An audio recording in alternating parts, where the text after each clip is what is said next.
What happens when you eat kimchi every day? I wanted to find out, so for the last 30 days, I ate kimchi every single day.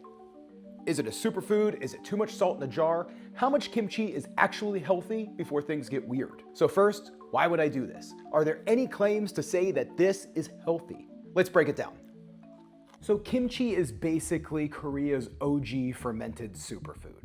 It's napa cabbage, garlic, chili, radish, salt, all left to ferment in a jar until microbes start forming a little tiny party. A lot of people online say that if you just eat fermented foods, you're going to fix your gut. You can fix your brain, your anxiety, your skin, everything. But is that true or just hype? What actually happens if you start eating fermented foods every single day? I took a gut test a few months ago and my microbiome was incredibly lacking. A lot of that could be contributed to when I was having severe acid reflux and I was misdiagnosed with H. pylori and given an extremely high dose of antibiotics. It really messed me up for a while. It didn't fix the problem. I never actually tested positive for H. pylori, but the doctor said he felt like it was, even though every test, gut test, and scope came back and said that it didn't. But what did happen is after that test, I did a gut test a few months later, and I had essentially no microbes in my gut. To this day, I still have some digestion issues. I don't have acid reflux like I did.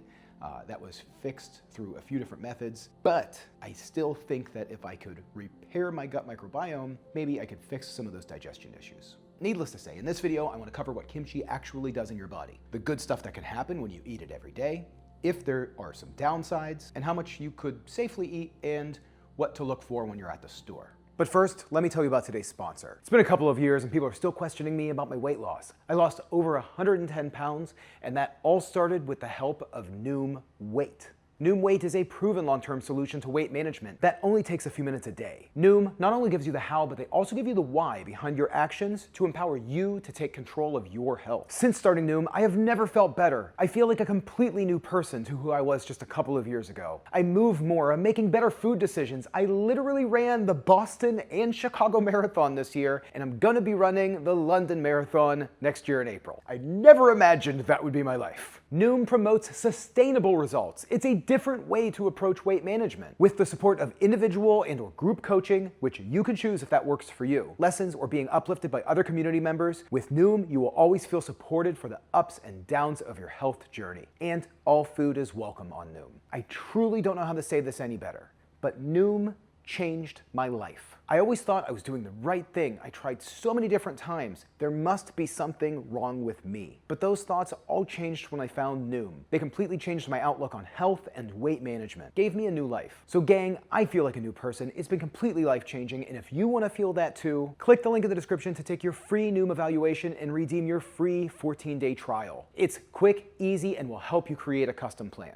Noom, thank you for sponsoring today's video and for making something that's so incredibly life-changing for so many people. So let's start with your gut. When kimchi is naturally fermented, not pasteurized, it's full of live bacteria, lactobacillus mostly. These little guys get into your digestive system and compete with the not so great microbes. Think of it like your gut is a neighborhood. Probiotic bacteria are good neighbors. They mow the lawn, keep things clean. They're not throwing loud parties at 3 a.m. Kimchi is like inviting more good neighbors to the neighborhood. Over time, that can help with digestion, it could improve regularity, and reduce some kinds of bloating and gas once your body gets adjusted. And we still don't know a whole lot. There's not a lot of science. There's people studying quite a bit on what a good microbiome can do for your overall health, even mental capabilities. And kimchi is also made of vegetables, so you're also getting a lot of fiber, which feeds the existing bacteria. You're getting vitamins like vitamin K, C, and folate, and antioxidants from the garlic, ginger, chilies, and even the cabbage. And along with that, fermentation can boost some of those compounds and even create new ones. So on a basic level, eating kimchi or a fermented food every day can give your gut a nudge in the right direction.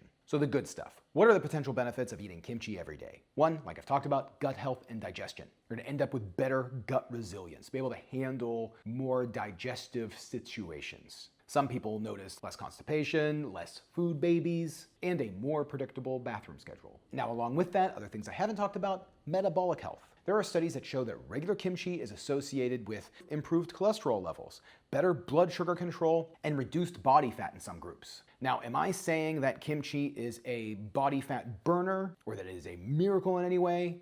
No. You still have to be in a calorie deficit to lose weight, but as the result of an overall pattern, a low-calorie, plant-based food that's fermented can have an impact on your metabolic health, on your fat loss. Now, before I started this video and trying to eat it every day, I did eat a lot of kimchi. It was a regular snack for me, and that's because kimchi is already incredibly low calorie. So you could add a decent bulk of it, filling you up longer, keeping you fuller longer, at very low calories. I loved having it as a snack. When I wanted like a snack craving, kimchi was really a perfect snack. And finally, immune support and lower inflammation. Now, because of the fiber, vitamins, and healthy bacteria, there can be small improvements in certain inflammation markers and overall immune defense. Again, it's not magic, but it's one of those small habits that could stack up over time. Now, the downsides, what could happen, things that you might want to watch for. Sodium. Kimchi is salty. The salt is important for fermentation and food safety, but it does add up. Some kimchis can be between 600 and 900 milligrams of sodium per cup, with the general recommendation being around 2,300 milligrams a day for most people. That's quite a bit. That's quite a bit. If you're eating a small scoop, 2 to 4 tablespoons, that's fairly reasonable for most people. But if you end up eating half the jar, which I tend to do, that can really make you blow past your sodium budget, if that's something you're concerned about. Too much sodium could raise your blood pressure in salt-sensitive people, and it can also create more bloating or puffiness. It gives you that feeling like a balloon feeling. If you're an endurance athlete or a runner or a heavy sweater, which I am, running, 30 miles a week or so, the sodium doesn't affect me as much. I need a lot of sodium, in fact. So that's why I kind of go hard on it. Still worth paying attention to. Now, if you don't eat any fermented foods, one thing that you can expect is a little digestive drama in the beginning. Your gut's gonna wonder what the heck is happening. You might notice more gas, a different smelling gas, you're welcome for that, maybe a little cramping, and maybe the urge for more bathroom breaks. That doesn't necessarily mean that kimchi is bad for you. It probably means that you just need to start with a smaller amount and build your body tolerance up. Slight adjustments, it's just your microbiome adjusting. All of that will settle down. Now, one last and kind of rare potential downsides is the histamine effect. Fermented foods are high in histamine, and if you're sensitive to that, kimchi can cause headaches, flushing, itchy skin, itchy throat, and runny or stuffy nose. Most people are fine, but if you do start eating it daily and you start feeling some of those effects, it might not be just like a detox. It could be the histamine effect. So just a quick recap, a reasonable daily target for most people is about 2 to 4 tablespoons. Up to a half cup a day is fine for most people, especially if your diet already isn't very salty and if you're an active, heavy sweater, somebody that uses a sauna or goes to the gym quite often. But even though it's tasty and you might be tempted, you don't need a giant bowl of it to see the benefits. I love this stuff. Now, I eat it just as a bowl, maybe with a little side, but the best idea is to think of it as a condiment, not a dish on its own. You can use it over rice, with tofu, tempeh. There's even grilled cheese kimchi sandwiches. I love putting kimchi on a sandwich. It's so good. On top of avocado toast, or even on top of toast with a fried garlic or fried onion. It's awesome. So, not all kimchi is created equal. You want the good stuff. These brands are my opinions. There's gonna be some debated brands on what people think are better than others and more authentic and more original. I'm not specifically talking about the brands here, even though I do like this one. This one is really, really good. I mean, this one's pretty good, but this one's really good for me, my preference. But what you really wanna look for is refrigerated, not shelf stable. I know that's kind of odd. If the label says unpasteurized or doesn't talk about pasteurization at all, that's actually a good thing. If it says that it's pasteurized, ignore it. Ingredients like Napa cabbage, radish, salt, garlic, ginger, chili, maybe even a little sugar. That's good for fermentation. And then signs of life. Is it bubbling? This one has some bubbles in it. This one doesn't. Cloudy brine. I would say this one's kind of cloudy, so that's okay. And then a pressure release when you open it. So you want to be skeptical of jars at room temperature. They would explode if it was actually fermented. Anything pasteurized has no live actual probiotic or anything good for your gut. Anything with a long list of ingredients, or any of them that actually have vinegar in them.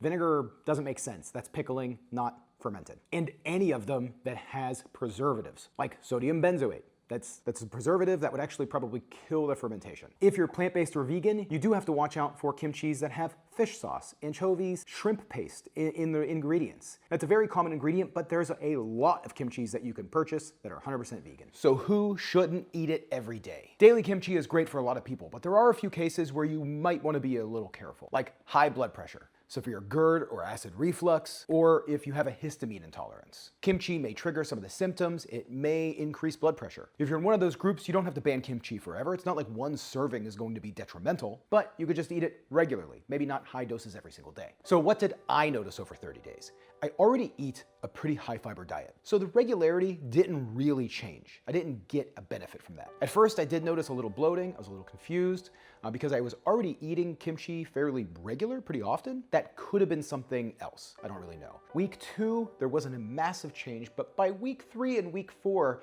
I did start to notice a little bit better digestion. That's something I've always struggled with. I felt better and a little lighter after meals. That's something that I hope I can contribute to the kimchi. I'm not 100% sure, but I think that might have been a factor. Nothing was really a huge difference. You can't really feel your gut microbiome. And this is something that I think I need to continue over a long period of time. So I am going to be doing that. I'm gonna try all of next year to see if it actually makes a difference.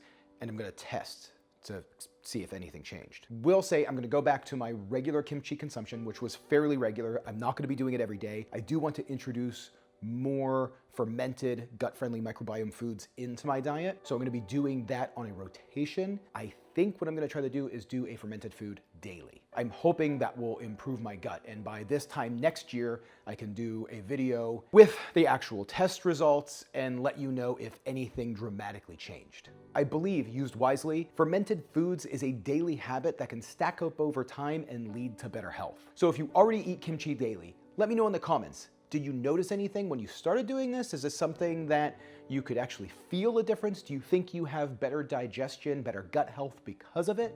I'm curious. And if you want a recipe on how to make your own kimchi, I'm gonna leave a link in the description below for the Korean vegans recipe. It's phenomenal. I've done it in the past. It's super, super good. Probably one of my favorites.